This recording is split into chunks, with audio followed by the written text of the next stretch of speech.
अस्सलाम वालेकुम नाज़रीन सॉरी आज का टॉपिक काफ़ी लेट हो गया। कोई आधा घंटा को दोस्त बैठे थे, इस बात पे बहस होती है कि मैं आज ये टॉपिक ना ही बोलूँ कि ख़तरनाक है या कुछ नुकसानदेह है, ये नुकसान हो सकता है।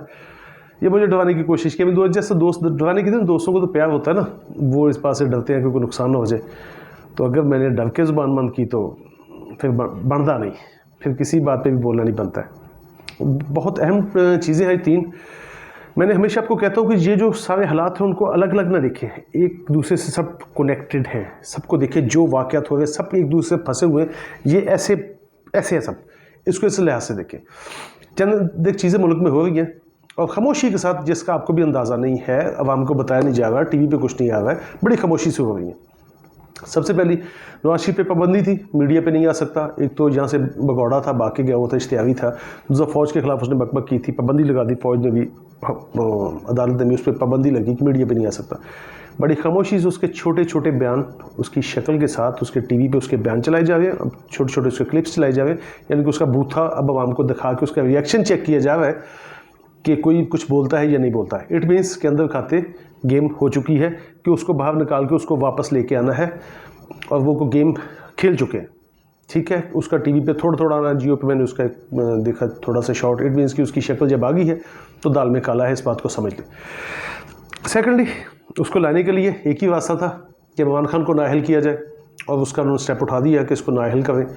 और सबसे मेन चीज़ जिसके लिए सब कुछ किया जा रहा था, खान को भी रास्ते से हटाया गया, वो था अमेरिका, जिसको खाने का था एब्सोल्युटली नॉट। वो उसका बदला उसने लेना था। पूरी दुनिया में उसकी इंसल्ट हुई इस बात पे कि एक भूखे नंगे मुल्क ने जो उसके पैसों उसके टुकड़ों पे पल है, उसने उसे एब्सोल्युटली नॉट कह दिया, और उसने उसके लिए सब कुछ प्लान किया। ड्रोन अटैक हुआ, पर लास्ट व्लॉग में कल मैंने बताया था, ड्रोन अटैक हुआ उसी टाइम पे हमारा हेलीकॉप्टर क्रैश हो जाता है उसी डे में। एक दिन पहले ब्रिगेडियर साहब जो शुजा साहब, वो उधर से पाकिस्तान स्टील के जो CEO थे, उनको वही हार्ट अटैक वाला, वो सब सबूत हार्ट अटैक से ख़त्म होते हैं, उनको भी हार्ट अटैक हो जाता है। और वो 10 अरब रुपए की 50 बंदे जो 10 अरब का सामान उठा के निकल गए, पता नहीं किस चीज़ पे, हेली पे लेके गए या कोई किसी सियारे पे, वो सब चीज़ें अब बाहर इकट्ठी हुई। अब एक चीज़ को मैं वन बाय वन डिफ़ाइन कर देता हूँ। अब हुआ क्या जी, थोड़ा सा गोल गोल सी चीज़ें जो भी है, एक बात को समझ लें कि कोई भी तफ्तीशी जब कोई वाक़या सुने, दो पार्टी लड़के आ गई या कोई हुआ हो गया, सुने वाला तफ्तीशी मौके पे नहीं खड़ा होता, वो उनकी बातें सुनता है, चीज़ें देखता है, करता है, उससे उसको अंदाज़ा होता है कि असल हुआ क्या था। वो उसका आइडिया होता है जो वो अपनी तफ्तीश लिख देता है मिसल में कि मैंने ये तफ्तीश की, मुझे ये समझ आया, मुझे जो समझ आया है। 10 से 11 घंटे लैपटॉप्स पे दोनों पे बैठा रहा मुसलसल, जो मुख्तलिफ मुल्कों की खबरें, ये कि जो इन्होंने लिखे हुए थे फीचर सब कुछ पढ़ते पढ़ाते बहुत कुछ समझ में आया, और बड़ी चीज़ें समझ में आई, और बड़ी भयानक सी चीज़ें। अटैक हुआ जी अफ़गानिस्तान में, एमल अल-ज़वाहिरी अटैक का निशाना बना, अल्लाह को प्यारा हो गया जी। अब अटैक कहाँ से हुआ, ये हमारे मुल्क में इस टाइम बहस चल रही है कि पाकिस्तान ने एयर बेसिस दे दिए। पहले शमसी एयर बेस उनके पास था कि शमसी एयर बेस पर यूज़ करते, वो सवा घंटे में अफ़गानिस्तान उधर काबुल पहुंच जाते थे शमसी एयर बेस से उड़ के। अब दो चीज़ें हैं, अगर पाकिस्तान ने एयर बेस तो नहीं दिया, मे भी फ़ौज का भी हमने नहीं दिया, तो एयर स्पेस तो लाजमी दी ना, कहीं से उसको रास्ता नहीं है। अब वो या तो सैटेलाइट से नीचे आ गया, अफ़गानिस्तान में ड्रोन कहाँ से आया, ईरान तो अपने ऊपर से गुजरने नहीं देगा। खान ने मना किया था कि पाकिस्तान की हदूद से अगर कोई ड्रोन गुजरा उसको हर सूरत मार दिया जाए। अगर वो ड्रोन पाकिस्तान की हदूद से गुजरता, हमारी ये फ़ज़ाइया एक्शन नहीं लेती, तो फ़ज़ाइया के चीफ़ को फायर कर दूंगा, यानी कि बड़ा कड़क बयान था। अब दो चीज़ें, दो जगह से ड्रोन उड़ सकते हैं, एक तो शमसी एयर बेस जो पहले ही अमेरिकन के पास था, तो अब बराए नाम उनसे खाली हो चुका है, या तो वो एयर बेस बनता है। सेकेंडली, ये नहीं कि फ़ौज ने उस पर पाबंदी थी, जवाब दे दिया था। अब सेकेंडली एक बड़ा नज़दीकी एयर बेस है इनके पास, ओमान के साहल के नज़दीक। आपको ये चीज़ शायद नहीं पता हो कि इसराइल वहाँ पे अपना बेस बना चुका है। वो बेसिक अमेरिकन एयर बेस जो इसराइल का है, अपना एयर बेस बना चुका है। इसराइल ने वहाँ पे इसलिए बनाया था कि वहाँ पे से ग्वादर पे नज़र रख सके। तकलीफ पाकिस्तान की है सबको, जो भी दुनिया, इसराइल को, अमेरिका को तकलीफ पाकिस्तान की ही है, ग्वादर की। ग्वादर पाकिस्तान का हिस्सा है, वहाँ से पाकिस्तान की तरक्की हो सकती थी। वहाँ उसने एयर बेस बना लिया। अगर वहाँ से भी उड़ता है तो वो ये कुछ 4 घंटे में, 4.5 घंटे में काबुल पहुँच गया होगा, या 3 घंटे, 3.5 घंटे 4 घंटे लग गए, काबुल पहुँच गया। ड्रोन इनका वो पहले भी बड़ी दफ़ा बता चुके अपने कि आधा दिन हवा में खड़ा रह सकता है, आधा दिन अगर चल सकता है, अगर वहाँ से भी आया अटैक करके कुछ 4-5 घंटे का सफ़र किया वापस चला गया। लेकिन उसने ड्रोन अमूमी तौर पे हवा में खड़े रहते हैं टारगेट के इंतज़ार में। अगर वो खड़ा रहा तो वो रिस्क था कि अगर 5 घंटे सफ़र करके वो आ गया है तो 10-11 घंटे उसकी टोटल उड़ान है, 5 घंटे उसने सफ़र करके वापस भी जाना है, तो हवा में खड़ा रह के इंतज़ार ज़्यादा नहीं कर सकता था। ये एक मशकूक सी चीज़ है। अब इसकी हकीकत तो अल्लाह ताला जानता है या हमारी फ़ौज जानती है। मुझे जो चीज़ समझ आई, 5 घंटे आते हुए लगाएगा, 5 घंटे जाते हुए लगाएगा, 11 घंटे 10-11 घंटे उसका टाइम है या 12 घंटे टाइम है उसका। आधा दिन जो उन्होंने कहा था तकरीबन, तो आधा दिन 12 घंटे हो जाता है। वो अमेरिकन को आर्मी के ब्रीफिंग में एक दफ़ा, तो वो फिर भी 2 घंटे आखिर ड्रोन ने वेट तो करना था ना वहाँ पे टारगेट का। अगर 2 घंटे ड्रोन आते अटैक नहीं करता है, हमेशा टारगेट को ऊपर फिर रहा है वेट, आपने देखा भी होगा फिल्मों में। अब 2 ही चीज़ें हैं, अगर वहाँ से भी गुजरा तो पाकिस्तान ने अपनी एयर स्पेस दे दी, अपनी फ़ज़ाई हदूद यहाँ से गुजर के गया। बड़ी चीज़ें गड़बड़ सी और बड़ी इंटरकनेक्ट है। तालिबान अटैक हुआ, अटैक जिस जगह पर हुआ वहाँ इसकी अपनी अमेरिका की एजेंसी भी एम्बेसी नज़दीक है उसकी, मेरे ख्याल में ऑस्ट्रेलिया की, फिर यूके की इंडस्ट्री, एम्बेसी जो है इंडस्ट्री निकल रहा है मुझसे बार बार, एम्बेसी यूके की भी उसके नज़दीक है, तो इसलिए वहाँ पे वो बम धमाका नहीं कर सकते। उनकी अपनी एम्बेसीज खतरे में पड़ रही थी, उन्होंने वो मिसाइल यूज़ किया जो धमाका नहीं करे। बेसिकली ब्लास्ट होता है जिससे वो कीलों वाले ग्रेनेड होते हैं ना, फटते तो पार्चे कील उसके जाके लगते हैं। मिसाइल ने बंदे को हिट किया, कमरे को हिट करेगा, वो फटेगा, उसमें से वो कील टाइप ब्लेड टाइप वो कील्स ऐसे निकल के धमाका हर जगह पे लगेंगे, सारी बात है, बंदा टारगेट हो जाएगा और मारा जाएगा। यही हुआ वहाँ पे, धमाका इन्होंने नहीं किया, बड़ी खामोशी से अटैक होता है। एमल जवाहरी को जैसा उन्होंने ब्रीफिंग में मैंने वो खुद सुनी है, वो जो बता दे रहा है कि वो खिड़की के पास आया, तो खिड़की के पास आके उसको उन्होंने अटैक किया, तो उसको हिट हो गया, कमरे में जाकर ब्लास्ट हुआ, उसको कील शील उसके जो लगे तो हिट हो गया। इट मीन्स कि ड्रोन उसका वेट करता हुआ हवा में खड़ा कि कब ये खिड़की है, वो टाइम पे तो नहीं खिड़की के पास आया था, कुछ तो उसमें थी ना कि उसको वेट करता हुआ। तो फिर वो 5 घंटे वाली जो बात, आना 5 घंटे जाना, और टोटल उसके पास घंटा 1.5 टाइम बचता है वेट करने का, वो भी काबिल हज़म नहीं है, हकीकत का नहीं पता, ये तुक्का आइडिया है। बाकी आप अपना दिमाग भी लड़ाइएगा, हमेशा कहता हूँ अपने दिमाग से भी तहकीक करें, मैं सिर्फ पॉइंट्स आपको बता सकता हूँ। चीज़ें गड़बड़ है बहुत ज़्यादा। आज वो एक रिपोर्ट मैंने पहले तो कभी तवज्जो नहीं इस चीज़ पे की थी, आज लगा वो 10-11 घंटे से मुसलसल चीज़ें पढ़ रहा हूँ, BBC की, PCA की पुरानी रिपोर्ट्स फलां, और उनके जो अपने नेट पे उन्होंने खुद से डाली हुई हैं वो पढ़ी, को मैंने उनके अंदर घुस के नहीं पढ़ सकता था, जो नेट पे उन्होंने डाली हुई हैं। केमल जवाहरी का पता था, उसने ब्रीफिंग जो दी कि पता था कि पिछले साल ये आ चुका है अफ़गानिस्तान में, जब अमेरिका निकल के गया तो एमन जवाहरी अफ़गानिस्तान में आ गया, तो उसके बाद CIA इसका पीछा कर रही थी। लेकिन वो एक चीज़ दिमाग में आ जाती है कि पिछले साल ही तो उसने अड्डे मांगे थे, जब खान ने कहा था एब्सोल्युटली नॉट, वो भी मेरे ख्याल में उसी टाइम का है। इसने अड्डे मांगे, खान ने जवाब दे दिया। इट मीन्स के इनको एमन जवाहरी के लिए अड्डे चाहिए थे, शम्सी एयर बेस चाहिए थे, खान ने जवाब दे दिया।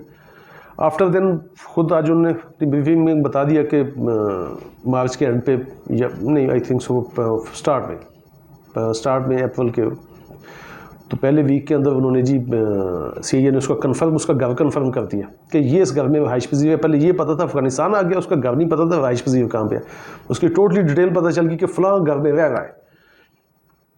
आपका शायद जेहन में हो कि 7 अप्रैल को ही साइफर आया था और ख़ान को हटाने के लिए कहा गया था, क्योंकि ख़ान तो अड्डे नहीं दे रहा था, एमन जवाहरी मिल चुका था, उसका पता चल गया पहले हफ्ते में। तो पहले हफ्ते का एंड 7 तारीख ही बनती है, या उसे एक दिन पहले पता चल गया कि 7 तारीख को साइफर आ गया और धमकी दी थी कि ख़ान को हटाओ। तब कहा पैगाम किसको दिया ये नहीं पता, अब ये या हुकूमत या एस्टेब्लिशमेंट या वड्डा हाजी, इन लोगों को पता होगा। लेकिन बात एमन जवाहरी वाली बात में इस बात पे वज़न आता है। अब जीन चेंज ऑपरेशन अब तो समझ आ गया ना कि क्यों किया गया, किसके लिए किया गया, हो गया। अमेरिका का इन्फ्लुएंस आपको समझ आ गया, ख़ान को फर्म कर दिया गया, हुकूमत ये आगे बैठ गई। कैसे जिन्होंने ज़िंदगी में एक दूसरे की शक्लें देखना पसंद नहीं करते, एक दूसरे के पेड़ फाड़ रहे थे, सड़कों में घसीट रहे थे, जो कह रहे थे अल्लाह भी हमें माफ़ नहीं करेगा, सब इकट्ठे हो गए। इट मीन्स के सबका बापू अमेरिका ही है, इस बात को समझ ले। वो दीन फरोश मौलवी जो सारी अमेरिका के नाम पे वोट लेता है कि अमेरिका मुखालफ तहरीकें चला के, वो भी उसी का पिट्ठू निकल आया। बात सब खुल गई, सब नंगी हो गई, सीट पे बिठा दिया गया। आगे इकॉनमी आपकी यकदम गई, इतनी स्पीड पे कभी मुल्क में हमारे में डॉलर नहीं गया था। 3 महीने के अंदर $1 पर डे डॉलर आपका उड़े जा रहा है, $1 पर डे। हज़म काबिल हज़म चीज़ नहीं है। अब ये आर्टिफिशली कुछ जहाज़ में, वो मैंने पिछले व्लॉग में बताया था कि इंडियन जेट चार्टर तैयार आते हैं, उनमें जिस तरह कराची से डॉलर लोड करके लेके जाया जा रहा, वो भी चीज़ सामने थी। दूसरी बात जो मेन थी कि आर्टिफिशली इसको, जैसे पहले इनके दौर में आर्टिफिशली इसको कंट्रोल करते थे ना, कि डॉलर का वेट कंट्रोल, मार्केट में फेंक के डॉलर फेंको तो वेट कंट्रोल रखो। अब मार्केट में से डॉलर इकट्ठा करके आर्टिफिशली उठा दिया ताकि अवाम में अफरा तफरी मच जाए। ये उठाने वाले थे अमेरिका के पिट्ठू, या अमेरिका उठवाने वाला था, उसके और भी बहुत सारे चमचे हैं ना इनके साथ ही, या ये साथ शामिल थे। इनके शामिल होने की वजह ये है कि ये उठाएंगे तो साथ अपना हिस्सा, अपना टक लेके, अपनी वो दलाली उसमें से लेके, कमीशन अपना लेके वो बाहर ले जाएंगे, अपनी कमाई अपनी, ये हमेशा अपनी पेट की खातिर करते हुए, सबको पता है। ये चीज़ डॉलर का आर्टिफिशली उठाया गया। अब एंड टाइम पे आके जब सारे काम हो गए, उसी दिन पे हमारा हेलीकॉप्टर, हमारा सबसे बड़ा नुकसान, एक बड़ा शेर जवान ऑफिसर लेफ्टिनेंट जनरल साहब, जिनके आगे बहुत बड़े बड़े चांसेस थे जिनके लिए, वो भी शहीद हो गए। किस तरह, वो तो तफ्तीश आदमी करेगी, बाद में डिस्क्लोज़ करेगी, जो भी ISPR बताएगा उसके हिसाब से पता चलेगा क्या हुआ हादसा सारा। अभी तो तफ्तीश उसकी जारी है। वो जाते हैं, इमन ज़वाहिरी जाता है। और एक सबसे अहम चीज़, पाकिस्तान को उस दिन खान का फ़ैसला कर दिया जाता है। तो फॉरेन फंडिंग केस को ममनुआ फंडिंग निकल आती, फिर भी कहते हैं इनू करना ही करना। अब वो ममनुआ फंडिंग पे भी खान को बैन करने की कोशिश करते हैं। अब खान के ख़िलाफ़ एक वो ऐलान कर देते हैं, खान के ख़िलाफ़ एक फ़ैसला दे दिया। अब खान के ख़िलाफ़ फ़ैसला आता है तो साथ ही IMF भी बयान दे देता है कि पाकिस्तान ने तमाम शराइत पूरी कर दी। उस दिन में कौन सी अगली शर्त पूरी हुई किसी को नहीं पता, लेकिन इट मीन्स कि इसमें कोई गुम शर्त एक थी कि खान को फारूक करो, सियासत में से निकालो।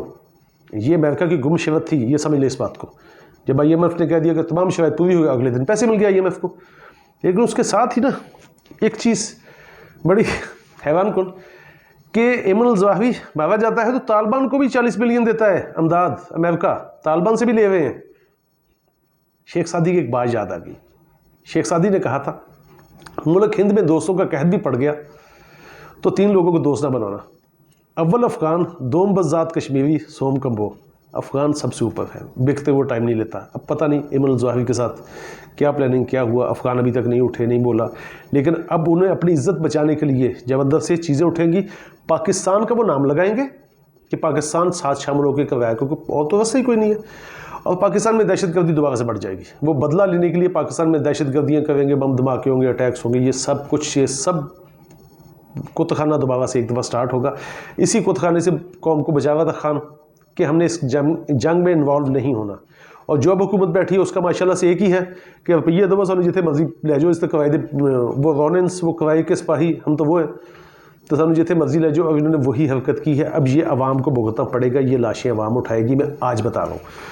अगला आ गया जी, जो लास्ट इन्होंने IMF से पैसे लेने के लिए लास्ट शर्त समझ आ गई, इन्होंने IMF ने कह दिया कि हमारी तमाम शराइत पूरी कर दी। अब ये खान को पाबंदी लगाएंगे जैसे भी करें। मैंने कल भी बताया था कि मकसद ये था कि एक दफ़ा इसको फैसला अदालत में भेज दो, जजेस को मैनेज कर लेंगे। हर कोई तो इस मुल्क में बकाऊ है। PTI को बैन नहीं करना चाहते तो उसको फ़ायदा भी नहीं है। PTI बैन भी हो जाए तो कल नई जमात बन जाएगी। वो सिर्फ खान के ख़िलाफ़ है अमेरिका, PTI के ख़िलाफ़ नहीं। उसको पता मैं सबको मैनेज कर लूँगा। खान एक मैनेजेबल नहीं है, ये कभी मैनेज नहीं होगा। अपने असूल पे रहेगा, मुल्क की खातिर सोचेगा, इसलिए वो इसके ख़िलाफ़ है। और इसी वजह से इस मुल्क के चोर और गद्दार सभी इसी के ख़िलाफ़ है। दोनों के मकसद एक ही।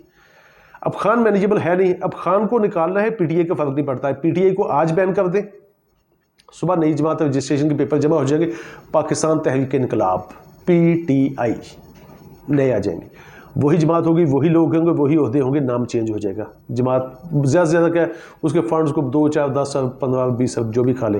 वो खान आज फंड रेजिंग शुरू करे, चुटकी में 2 दिन में लोग उसके जोली भर देंगे। सबको पता है कि उसको दुनिया सच्चा मानती है, दलेर मानती है, पाकिस्तान का मुखलिस मानती है, पूरी दुनिया उसको पैसे दे रही है।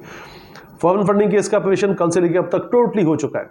फैसला सब अब ममनुआ फंडिंग निकला। ममनुआ फंडिंग वाले जिनका का फॉरनर से वो TV पे खुद आ गए, जनाब मैं पीयू माल वेंदा, मैं पलवाल वेंदा, वो जी मैं पाकिस्तान से इंग्लैंड आ गई हूँ, वो फलाम। हर बंदा सामने आ गया कि मैं हूँ। वो केस का फैसला फेक, अवाम के सामने ऑपरेशन हो गया और सब चीज़ बाहर गई, लेकिन फिर भी मकसद क्या है कि खान को बैन करना। अब तरीक़ेकार उन्होंने ये निकाला कि जैसे भी हो खान पे पाबंदी लगानी है। हुकूमत ने कह दिया धड़ाधड़ रेट होंगे, फलां होंगे, उठाए जाएंगे। उठाने का मकसद क्या है कि खान पे पाबंदी लगाए तो लोग डर के बैठ जाएं। अब ये आपने फैसला करना है कि डर के घर में बैठना है, ये भाव निकलना है। वैसे मैं तो उसूली तौर पर कहता था कि अगर खान पे पाबंदी कल लगाते आज लगा दे, ताकि इस अवाम को या तो ये बिल्कुल ही मर जाए या फिर आज गैरत खा के बाहर निकल आए और इनको निकाल के मारते, इनको घसीट के सड़कों पर ले आए। श्रीलंका से बुरा हाल अवाम इनका करेगी। तो जो इन्होंने वो जो तलवार लटकाई वो आज ही करके देख लें इसका अंजाम क्या होगा। लेकिन ये स्लोली अवाम को दबा के ये हरकत करेंगे, खान पे पाबंदी लगाने की कोशिश करेंगे। लेकिन ऊपर भी एक सेटअप आपको बता दूं कि सुप्रीम कोर्ट में भी वो क्षेत्रों में दाल बटने लगी है। जजेस अलग-अलग हो चुके हैं। सब जजेस बकाऊ नहीं होते, सादा सी बात है। अगर सारा अमला ही बकाऊ होता तो अदालती निज़ाम बड़ा तबाह हो चुका था। कोई इंसान के बच्चे भी है ना, जहाँ पे कुत्ते के बच्चे हों वहाँ इंसान के बच्चे भी होते हैं। वैसे भी एक हमारे बुजुर्ग दोस्त उन्होंने एक बात कही थी, वो बताता था, किसी ने डिफाइन भी कहूँगा। हर डिपार्टमेंट में आपको 4 किस्म के लोग मिलेंगे, सूअर के बच्चे, कुत्ते के बच्चे, खोते के बच्चे और इंसान के बच्चे। ये मेरा जुमला याद रखिएगा, किसी व्लॉग में ये आपको टोटली डिस्क्लोज़ कर दूंगा, वहाँ पे भी इंसान के बच्चे मौजूद हैं। आज मुझे इसलिए तेज़ से सारा कुछ आपको बताना पड़ा कि आपका दिमाग चल सके। सब कुछ एक दूसरे इंटरकनेक्ट है, इसको समझ लें। पीछे इन चोरों का बापू बैठा है अमेरिका अपने फ़ायदे के लिए। डॉलर को उसने बढ़ाया, खान के खिलाफ फैसला है। 10 रुपये पाकिस्तान की तारीख में पहली दफ़ा किसी एक दिन में डॉलर इतना कम हुआ। इट मीन्स का डॉलर कहीं नहीं गया था, इन्होंने गायब किया था समेट के। ये हुकूमत शामिल थी, समेट को उसको रख लिया, यकदम उसको 10 रुपये नीचे आया है। सिर्फ क्या था, खान के खिलाफ फैसला दे दिया। अब वो खान को ही निकालना चाहता है। फैसला आपने करना है कि अदालत में जाएगा, अदालत क्या करेगी उससे पहले अवाम ने फैसला करना है। आपके उठने का वक्त आ गया। सोच लीजिएगा, कब लीजिएगा। आपके मुल्क की, आपके बच्चों की आज़ादी का मामला है। मेरा क्या है, लड़ता पैदा हुआ था, लड़ता रहूँगा, लड़ता मारा जाऊँगा। जो दोस्त मुझे मना कर रहे थे वीडियो ना बनाइएगा, उनको खैर मुझसे प्यार था, दुख था, मुझे कोई नहीं। मेरा फैसला, मेरा वक़्त और जगह उसने ऊपर लिख दी है। यही खान कहता है, वो पहले लिखी जा चुकी है। तो मैं डर के किहड़ी गल तो जीवा, खुल के जीण दा स्वाद अपना ही हुंदा। थैंक यू वेरी मच जी, अल्लाह हाफिज़।